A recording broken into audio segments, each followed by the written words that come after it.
guys. Welcome to another installment of Coffee, Tea, and Meat. Today we are speaking with Ann Hunter. Oh, I'm caught on a tag. Hi, everybody. Ann is our artist in residence. She does our painting classes.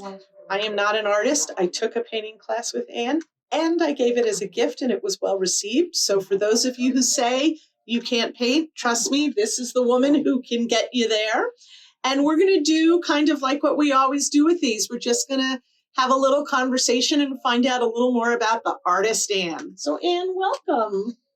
Thank you for having me. We're It's great to be here. Well, we like having you. And I know today you also have a class, so I won't drag this out too terribly long, I promise. So my first question, and I always ask everybody who we do this, is how'd you start? How'd you get here? What did you go to school? Did you just find out you had a talent one day while you were coloring with chalk? How did we get to this beautiful artwork of yours? Well, that's an interesting road. I always tell everybody my 5-minute story is I used to work in high tech. Oh, I didn't even know that. And I was a marketing manager for a very large computer corporation, one of the big three at the time. I won't tell you how many years ago.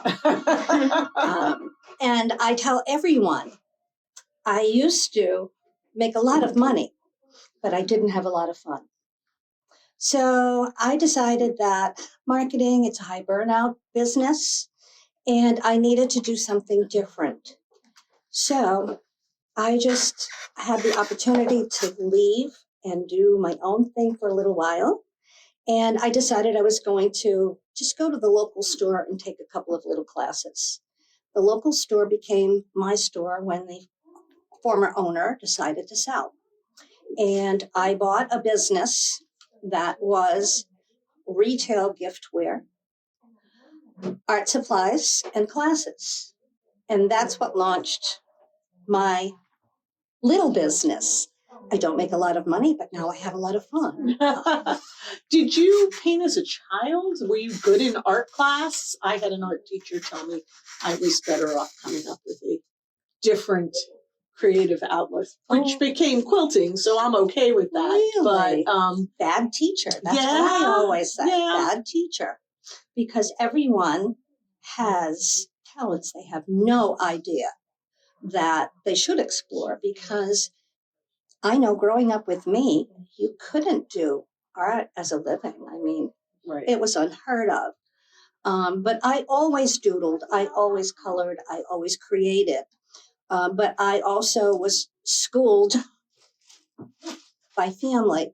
That was not the direction to go. So You were a little wrong. they were a little wrong, but That's okay. They it's do all- just an interest in art. and it's all part of the tapestry of life. Yep. So if it's meant to be, it's going to happen. And here I am. I'm doing what I love. And I love the people that I've met, lifelong friends. And I have watched those people that say, I cannot do any of this. This is not for me. Go on to be artists in their own right, selling in galleries, and I think, wait a minute, there's something wrong with this picture. I'm teaching them to do it, and they're off doing it. And, it's really gratifying. It's really fun. Let's talk about a little bit of the art of yours that we have lying around. Sure. I absolutely am drawn to as you know, I'm kind of into boats and waters and such.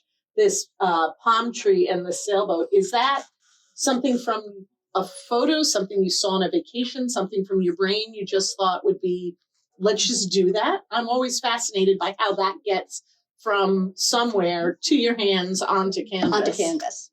Well, I'm rather an eclectic, as you can see, subject matter. I love working in different mediums, and I love working with different subjects.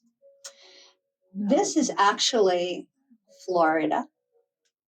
Okay. It is a photograph. I work from photographs mostly, and it was sunset. Oh, wow. And that happens to be a painting in oils. And I love working in oils on my own.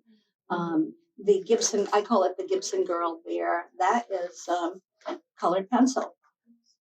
This one here. This one here, yes, all of this design is done with colored pencil, and this is acrylic, and it's a technique called crackling finish, and so there's, if you could loosely call it mixed media. Okay. I wish you guys could see her eyes.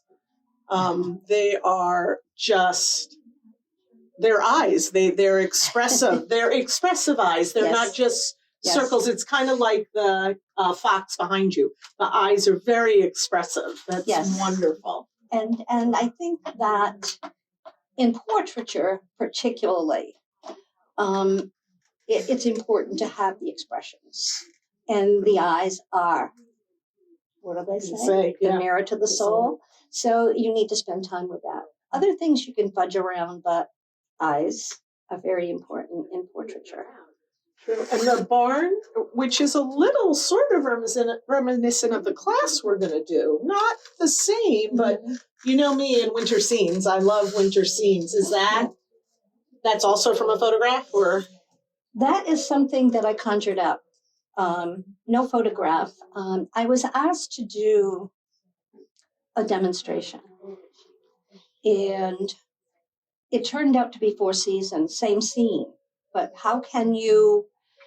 How cool! How can you use one design and make it seasonal? So eventually, I had all 4 seasons, but I did start out with the winter. It's easier because the trees don't have any leaves on it.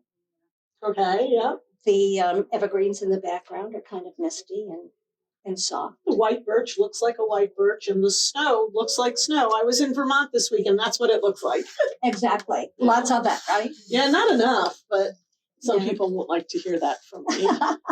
Well, if you're up north, and you can leave the snow up there, as long as we can get from point A to point B here. I agree. That's it, you know. I agree. So that is, that barn shows up in a few of my different paintings. It's my little red barn that I plunk in either in the distance, or great. You know, as support to the wintry mix. Very cool. Now, what we see here, this one is the Let It Snow. That's not oil, right? No, this is no. Well, this wasn't a class here, but this is something. This is on wood, guys. And not everything's on canvas, which is another thing I've learned from you. Is that you can paint on different materials. Paint on anything. So you painted on bottles at Christmas. Didn't we have bottles? Exactly. The idea of painting on different surfaces is doing the proper prep. Okay. So for instance, we'll go to canvas first, which is really the easiest. Mostly they're primed. You buy a primed canvas, not like years ago. And primed means? It has a primer on it.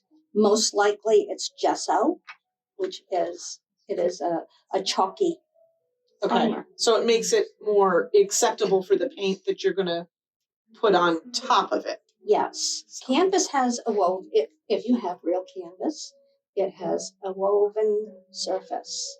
And if you're, if you're doing a landscape, it's not as important to have a smooth surface.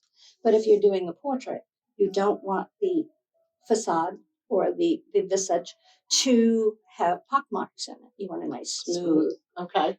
We don't want to show any of our wrinkles. No, not if you're painting. You make me look. We can look much younger and you know, like we've actually had a professional there. So you use the gesso, to fill in the weave or the dips in the weave of the canvas.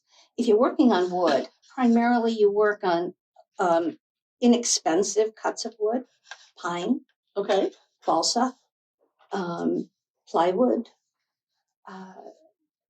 Most of those are soft except for the plywood. And the paint absorbs into it.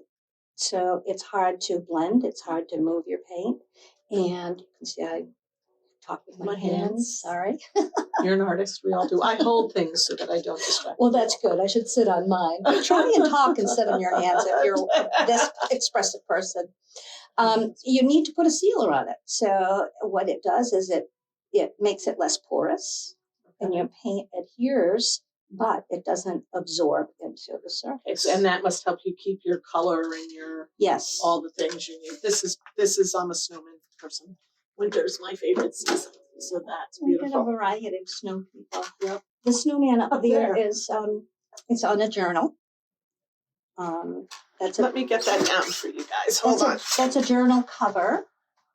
What a clever idea. It's useful as well as decorative.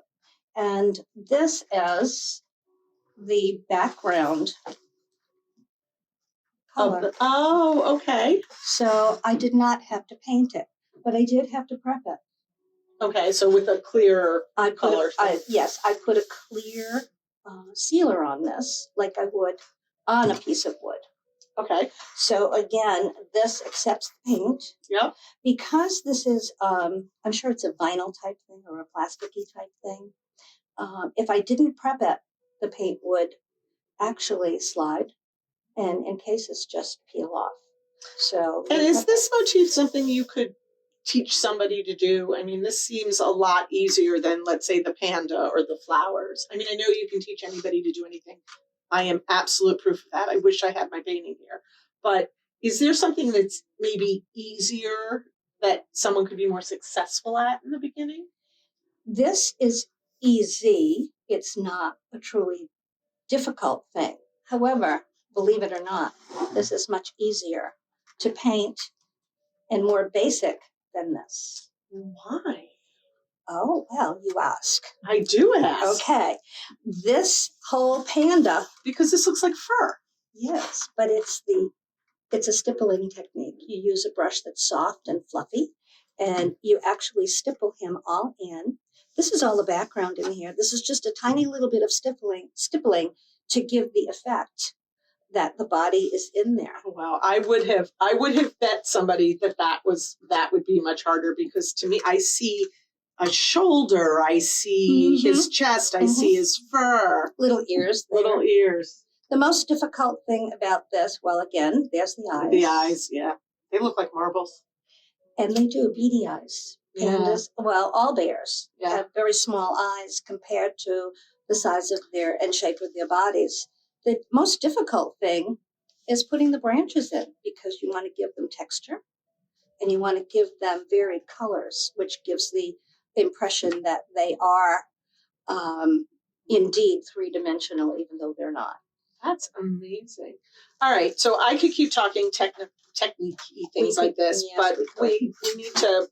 I ask every artist this question because I think it's important, and I usually say, "Give me a good mistake story." And what I mean by that is, I think a lot of crafters, a lot of knitters, a lot of crocheters, a lot of people who will come to your class, I'm going to make a mistake. I'm going to make a mistake, and I think as we grow and develop as artists, we learn the value of a mistake. And some mistakes are really not mistakes at all. They're happy accidents that move you in a different direction. So do you have any thoughts or examples on how that has helped you develop into this amazing artist? And what do you do with the mistake, sort of thing? Well, that's a whole discussion as well. But I will quote one of my own students who says to the other people around the painting table, don't worry about making a mistake, because if you do, Anne can fix it. That's a true statement. And I keep saying to her in particular, please don't keep saying that, because there's going to come a day where I am not going to live up to this reputation, and everyone is going to be incredibly disappointed.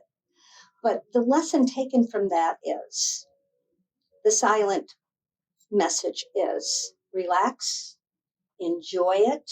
If you do make a mistake, you can always correct it.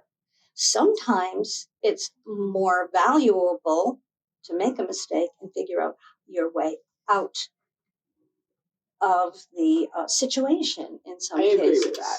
Yeah, and that took me a long time to really internalize that, because this was not my lifelong career. So I went from managing a group of people, doing all the administrative stuff as well as the creative stuff, but having to make finite decisions, to blank page. Whoa, well, what will I do with that? Well, what if I made this too small or too large? Where do I begin to correct it? Well, in some cases, it's real easy. You just create a better Around it. yeah, and enhance your foreground a little bit more. With your panda, for instance, if you got too much light up here, or too much light here and not enough here, you just stipple over and change the tones. Very simple fix. This, not so much. Once it's in, well, what do I do? So this could be a challenge that means take these out of here by going back to the background color, recreate. So, quick fix, not so quick, but an okay. A fix good nonetheless, and a good result at the end. Mm-hmm. What, if anything, do you wish you knew when you kind of jumped into this journey, or was ignorance the better part of this the situation at that moment? Is there something that you wish somebody had imparted? I mean, for me, as a quilter, it was mistakes are okay. Mm-hmm. I have a gorgeous quilt finished up on the wall, and my husband just sort of looked at it and went, "You did that on purpose, right?" And I had one block that was totally the wrong way, dead center, left it there. It was the story of the quilt, and it took me a long time to accept it. That. So I think what I wish I knew early on was that's okay. This is a design choice I'm making. This was for my kid. I'm not entering in a show. I'm not looking for this or that. So is there something that you wish you knew, or are you glad you were maybe a little in the dark? Well, going back to how I actually got into this, it was the business side of the house. And what I wish I had done back then was more in the advertising and promotion of the business end of it. Classes were always they were well attended. People came, enjoyed it. They were ongoing year after year. I still have some of those students to this day, teaching them in my studio. They could probably teach me a few things too. But you develop that loyal line. And that is something that I didn't pay attention to. It's not, if you build it, they will come. Mm-hmm. So that's number one. As far as the creative side, well, I wanted everything to be perfect. Life is not perfect. So once you let go of that need to have everything just perfect, you excel in what you create.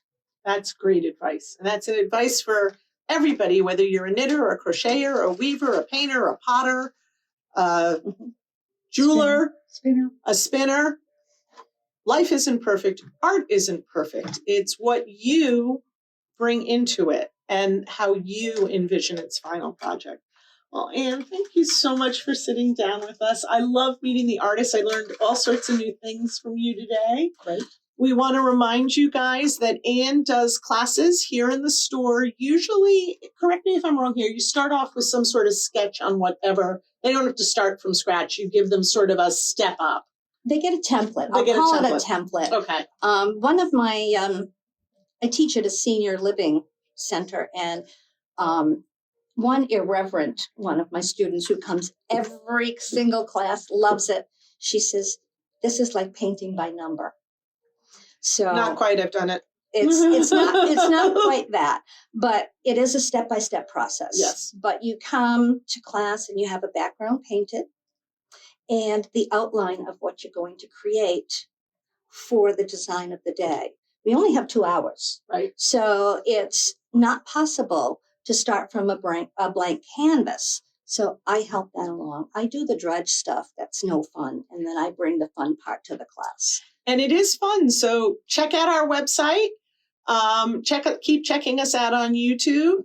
And everybody, I usually say happy knitting, but in this case, I'm going to say happy painting. Have a great day. Bye-bye, everyone.